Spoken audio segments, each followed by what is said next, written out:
What's going on, everybody? It's Ricky with Videohomicide, back with another movie recommendation. Today, we're going to take a look at a film from 1990, Exorcist 3. Written and directed by William Peter Blatty, who of course wrote the original Exorcist novel. And I gotta say, this movie is fucking fantastic. I can remember quite a few years ago, me and my brother marathoning a lot of sort of famous trilogies. I remember we watched all the Amityville, like the first three Amityville films. The first couple of Omen films, which he always was terrified of, and I would like threaten. I remember when my brother was a kid, I would say like, let's watch The Omen, and he'd be like, no, because like for whatever reason that movie freaked him the fuck out. Same with the remake of Black Christmas was another one that fucked his ass up a lot. But I remember we watched Exorcist 1 and then started Exorcist 2. I remember passing out, and I don't remember if we watched Exorcist 3 that day. And I was positive that I'd watched this movie and like knew it. Watched it tonight, didn't remember any of it. It was so good and so refreshing to watch like such a, entertaining film. Not only was I interested in the subject matter, loved the director of the film. I love his writing. His writing inspired my favorite horror film of all time. So we'll leave it at that. The movie stars George C. Scott as this detective or lieutenant, and he's investigating all these different murders and stuff like that. And there's a lot of weird, trippy dream stuff happening in this. And like, usually I'm not totally into the whole dream shit happening in films, but this, it worked. It worked because like there were parts in this movie that were dream-like, but weren't in the same breath. Like, and for the first, like, this is my first watch on this film, basically. I was confused throughout the film. Like, was it Jason Miller or was it fucking Brad Dourif? Like, who is in the room? Like, at the end, we know it's Father Karras, Jason Miller. But I loved them playing with, like, the notion of who's he talking to in this jail cell. Like, if you've not seen the film, I highly recommend checking it out because I'm about to spoil the fuck out of it. George C. Scott, he's like, hanging out with this priest guy because it's the anniversary of Father Karras' death, and they go see a film because obviously if you're a fan of Exorcist, you know that Father Karras was a guy that liked to go see the pitches, the moving pitches and all that shit.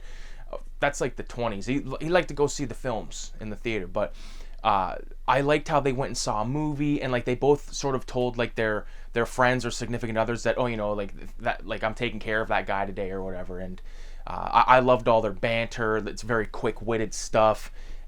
Really entertaining. Like, this movie doesn't have any real slowness to it. It pretty much feeds it to you as it goes. Like, one of my most famous examples of that is in the movie City of the Living Dead, when the two parties finally meet up. Christopher George, like they meet up, and then it cuts to Christopher George being like, well, that's what happened, now we're here. You know what I mean? Like, it sort of has that without spelling it out for you, which I really like. I don't like a lot of dull shit happening in movies and stuff. And again, this movie, I believe from 1990.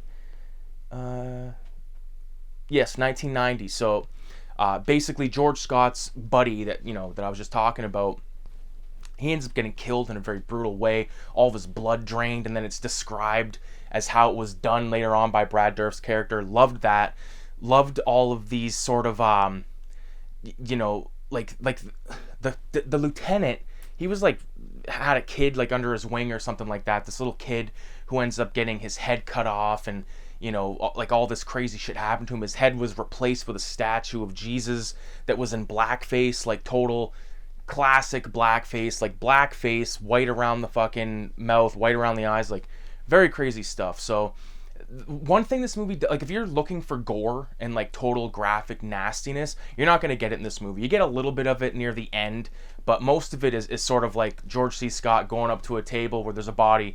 He like lifts the fucking blanket, looks at it in disgust, and like puts it down, and that's what you get mostly. So there's this other priest character that's in throughout. Like, he's not, I don't think he was there, but he wasn't like all pepper. He was peppered throughout the film a few times. This priest Mourning, I believe his name was, and he had done an Exorcist like in the Philippines, they said years ago. So basically, he comes in to do the exorcism on Brad Dourif / Jason Miller's character, the Gemini killer, which I love. Like, I love the idea of, at the same time that the Exorcist was happening, there was this Gemini killer on the loose, and he was killing all these people.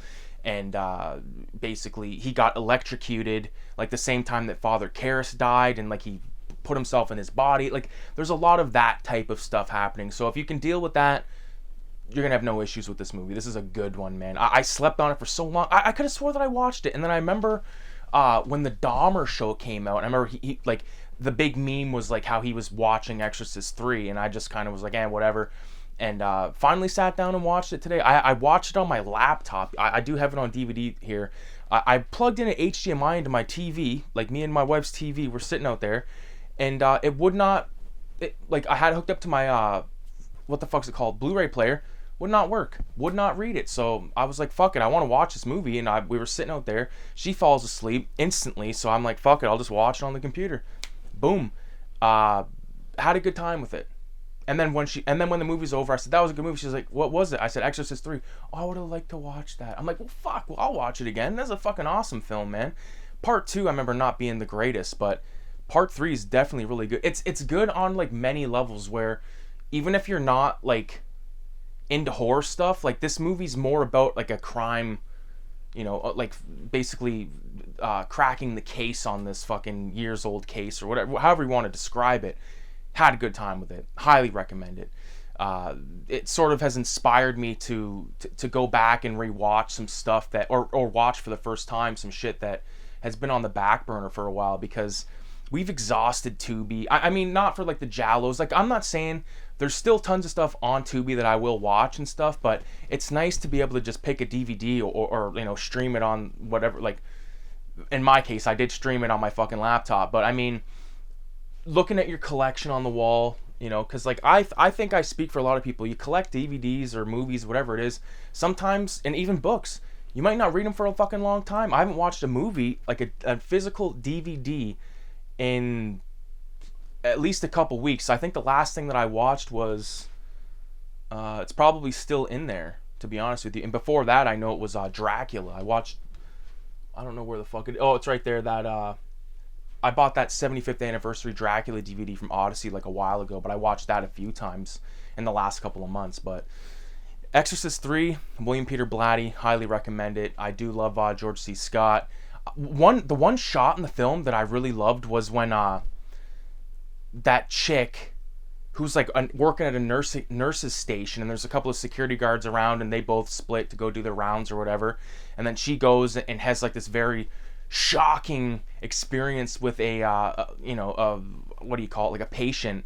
But one thing I didn't understand with that, like, she keeps hearing this noise that ends up being like a cup full of ice on his table. It's like, what the fuck would a cup full of ice still be doing fully intact as ice in the middle of the night? And then when she gets killed, like when she goes back to the fucking counter, then the security guards come again and they split again, and then all of a sudden, like, that like weird fucking like shit. I was like so fucking high during this movie that like when it happened, I was like, whoa, what the fuck was that? And I feel like that happened a few times in this flick. Like, it's very, very cool.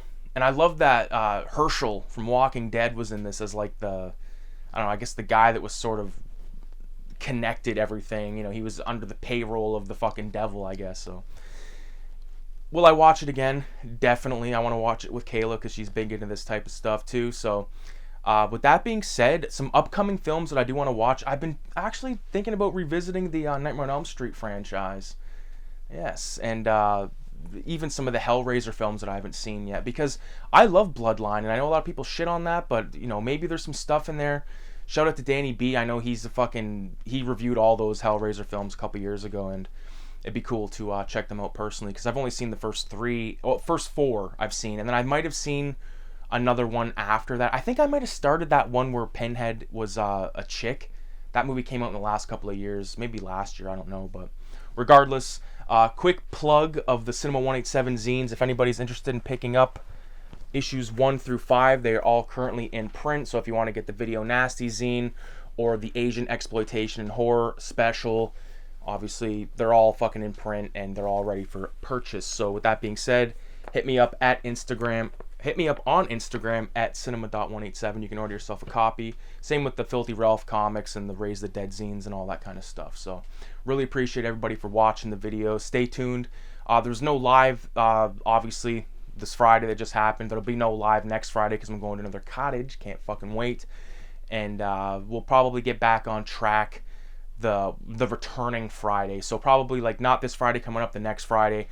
Depending on what's happening this weekend when we are at the cottage, I could pop on for a quick little half an hour like I did last time with my dad, and shoot the shit with you guys for a little bit. So again, watch this fucking movie. Just I'm so inspired to. I've been watching so much fucking. I've said this in the streams before. Like, me and my wife, we watch Jersey Shore reruns and shit like this, and been hooked on that. And it's like, even the other day we were watching the one season, like one of the later seasons where Mike the Situation's like right out of his rocker, and it's like, this is kind of like giving us bad fucking vibes watching this. Like like it was just cringy bullshit. So. That's when I watched, I didn't make a video on it, but I watched a movie called The Stoned Age from 1994, which was phenomenal. I watched that Ice Cube movie, Fist Fight, where he fights that one fucking, I don't know the name of that actor. I like that actor, but like, that was a hilarious movie. One of my favorite parts in the movie was at the beginning when Ice Cube goes up to these two kids that are fucking around. One of them's Asian, one of them's black, and he addresses them as Rush Hour. Laugh, especially, you get fucking zooted off the ganja, and Ice Cube says some shit like that, you're gonna lose your mind, man. I actually saw Ice Cube live. I'm always fucking proud to announce that. In Windsor, me and the wife, oh fuck, it was so good. It was the best concert I ever went to, man. Smoking dope in there and everything on the vape pen. Security guard was like a little scrawny fuck. Couldn't have gave a fuck. If I was doing cocaine off my wife's ass, the security guard would have fucking just kept walking. That's how clueless they are down there in Windsor, I guess. But anyways, thanks everyone for watching, and adios. Have a great rest of your weekend. Still got a whole day off. Don't have to go to work till Monday, and then it's a short week for me, so feeling all right. Adios. 666 in the comments.